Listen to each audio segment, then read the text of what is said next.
So, at the request of many, and by many I mean one, uh, we're going to review a game from my recent tournament.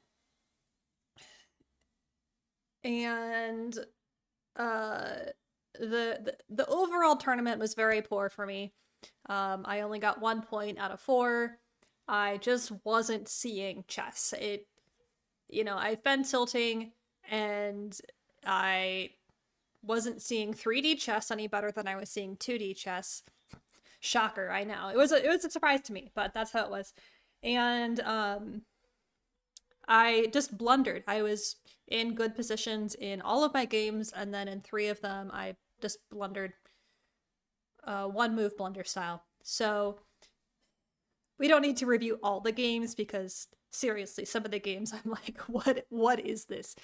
Um but this game at least is interesting.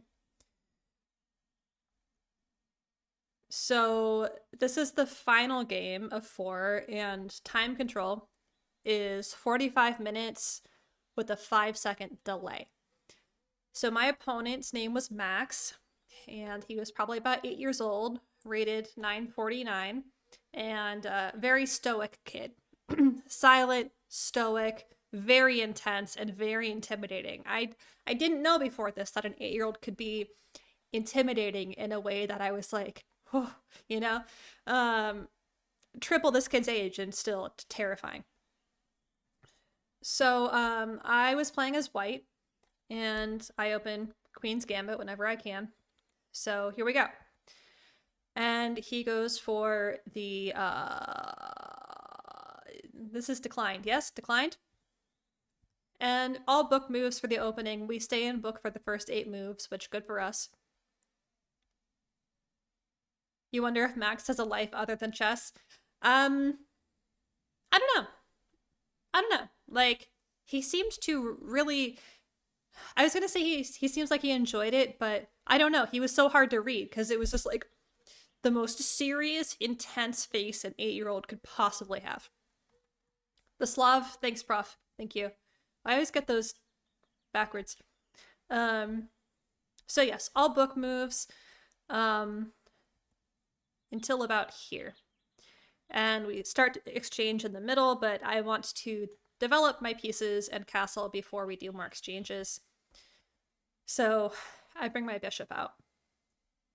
And then castle, castle, and we are off to the races. So Max was a pawn pusher, where I mentioned this in Monday's stream, but every single piece he took like his intensity, his 8-year-old super intense intensity, and we were using my pieces, which are triple weighted, and he would pick it up and like slam it down and just like, this is the final verdict. So every time he moved a pawn, it was take a pawn, slam. So I moved my rook to the semi-open file, just kind of some normal development because I didn't know where I wanted my queen yet. The knight's still pinned, so maybe there's some ideas over here. Like the other game I played, I got to take on h7, which was really nice. I thought this was an odd place for him to put his bishop, but since he already had a reputation as a pawn pusher, I was sure this was incoming at some point, and he would expect the center to open up, but still. You can see the eval, strong eval in my favor here. Similar to Jovava, interesting. And Max had a rough day. I didn't look at his rating or his score from the tournament, but if we were paired in round 4, it meant that neither of us was having a great tournament, because pairings were done by standings, and I had 1 point at this point.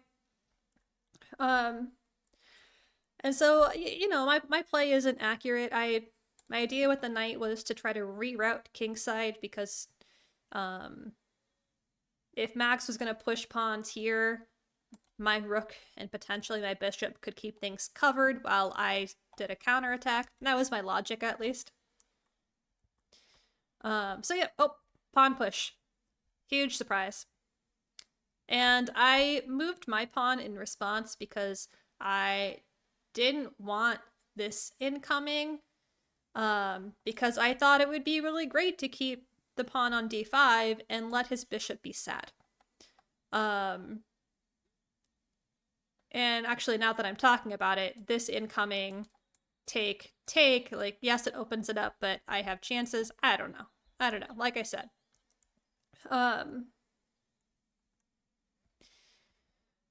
And so here I am, hoping for h7. Max doesn't allow it, but my last opponent did, so, can't blame me for trying. I move back and offer the bishop trade because where else am I going to go with this bishop? We trade, and then I get to bring my knight to a better square in the center. And I don't know why Max made this move. It made very little sense to me.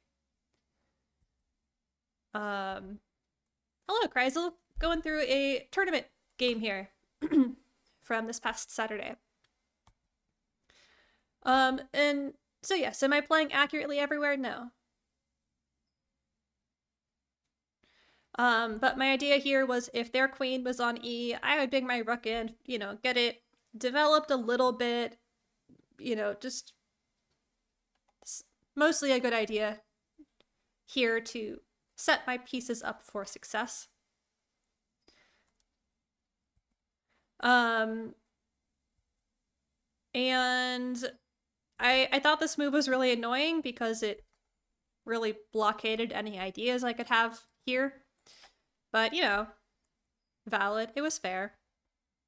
And yeah, I offered a knight trade because it was so annoying to me that knight was there. And I'm just gonna let chat take literally 2 seconds to spot the blunder here.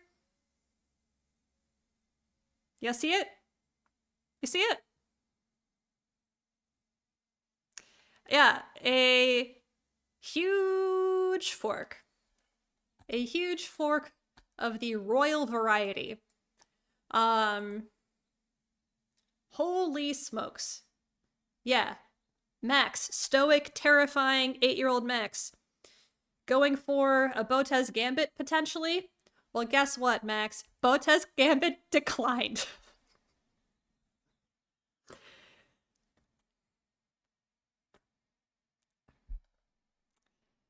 This right here, this position is the summation of the tournament. If I were to give a single positional summation of the tournament. Hurts to see? Yes. Hurts to experience. When I was looking at this in analysis after the game, I was like, I am literally an idiot. I am literally an idiot. But it's okay. It's fine. It's all fine. What was the time in this game? Great question, Steve. Because, if this was like Bullet or maybe even Blitz, like, sure, missing this, not a big deal. It was 45 minutes with a 5-second delay. And we had at least 30 minutes on the clock apiece here. So, yeah, totally botched it. Otherwise, he probably would have resigned. Like, losing your queen for nothing at this point in the game. But yeah, but I missed it, and he took care of the issue by moving his queen. So I can no longer offer that check. And in fact, this is a cool move because I can't even get the rook now with that fork. Engine says that queen to. Like, honestly, this is the move that has motivated me to practice over the board more. Because online, there is no chance in hell I would have missed this. But over the board, yep, I missed the heck out of it. So I really wanted that knight to get kicked out, which I think was why I was so blind to that fork, is all of my attention was here. And so they moved the knight, finally, thank goodness. And I'm just moving my knights back and forth because I don't know what to do. Max's pawns are just like chaos, and it's effective chaos for me. Why did I move the knight to f1? Um, that's a great question. Where was it before? Oh, I think I was still trying to reroute the knight um to potentially like put pressure here or something because I noticed Max's king was pretty uncomfortable in this corner. So I noticed his king was uncomfortable, but I didn't notice the royal fork. It's fine. It's all fine. um okay. So I moved my queen out of the sights of the rook because it, or not the side of the rook, the side of the queen, because Max could take here. And I liked this lineup still, because if the knight or the rook moves, the pawn falls, and then the king is very, very weak. So pawn push, Max does his pawn push thing. Takes, and I move my bishop back because it's literally the only place my bishop can go. So guess what? Another pawn move.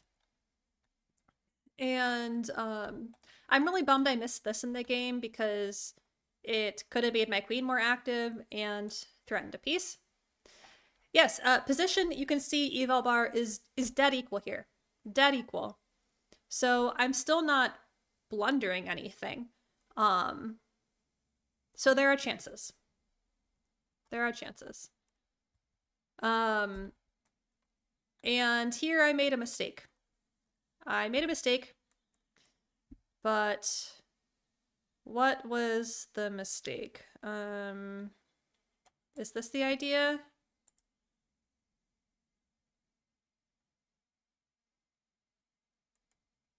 No, we're not quite. I made a mistake, but this isn't quite it yet. Okay, mistake is incoming. I decided to line up my major pieces to try to push my d pawn, but I can't do that right now because there's enough defense between light squared bishop and queen. However, the problem with this idea that I did not spot is pawn pusher Max.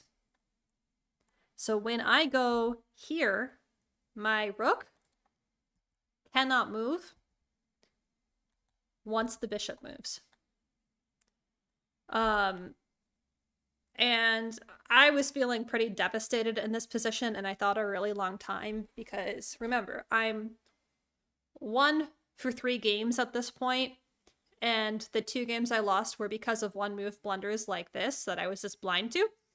And I was like, okay, how do I gain something for my lost rook? Like, there is no recovering my rook. It has nowhere to run. So I decided to counter threat, danger levels, as Gotham says. Of course, it's a 1 move danger level that doesn't have to go anywhere. And I decided, okay, well, if my rook is lost, let me give as much counterplay as I can. So, yeah, I'm threatening again to win the queen. So he has to move the queen. And so I get the bishop back. And even though Max is up a point, he has my bishop and my rook, whereas I have his bishop pair. Eval is equal here.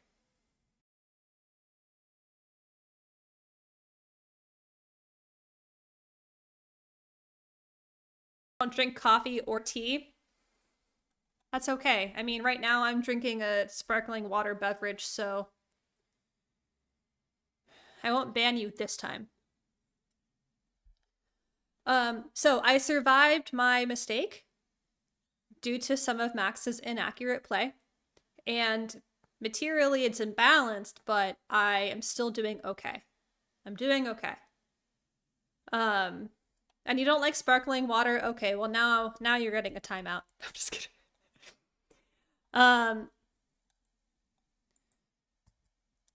So knight's incoming. I move it because I don't want to trade when I'm down a rook, because then I don't think the game will stay in my favor necessarily.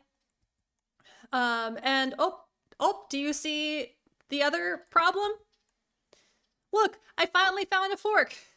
I found it, guys. I found it. Granted, it's not winning a queen for free, but by golly, it's winning a rook for a knight. And so now eval is back in my favor. Not as good as the last fork. I know, but look, at least it's a fork. I'm not blind to all forks, just royal ones. um, and, you know, not accurate play for everything, because golly, Max's pawns. So I line them up and move my bishop back, because if I had moved my rook here, I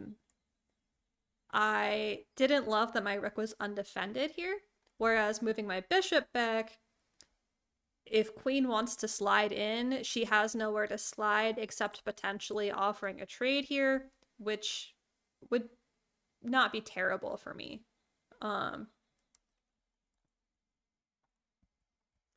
So he did offer a trade, and I declined the trade and instead decided to take advantage of the fact that his king was on this diagonal lined up with my pieces.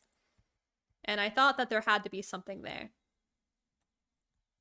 So he finally takes, I take, and then I have huge eyes to move my pawn with a discover check and grab a horse, but of course Max doesn't allow that.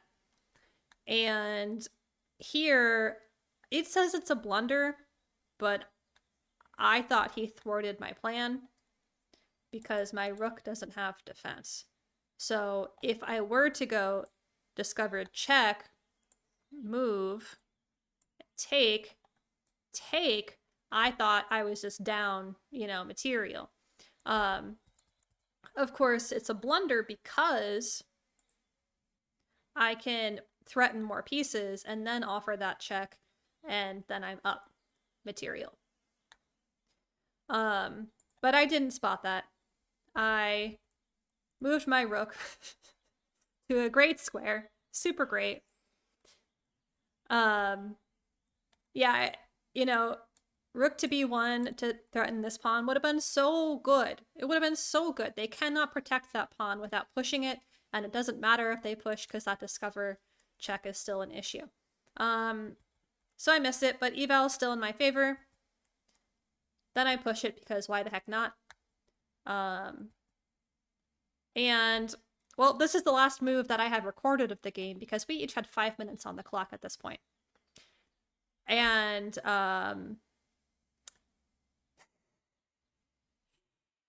I lost on time. No, I didn't lose on time. I played poorly on low time and blundered everything. And Max's two passed pawns that pawn pusher Max had invested the entire game in came to fruition, and I resigned. But none of that is shown in the game because I didn't write the moves down anymore because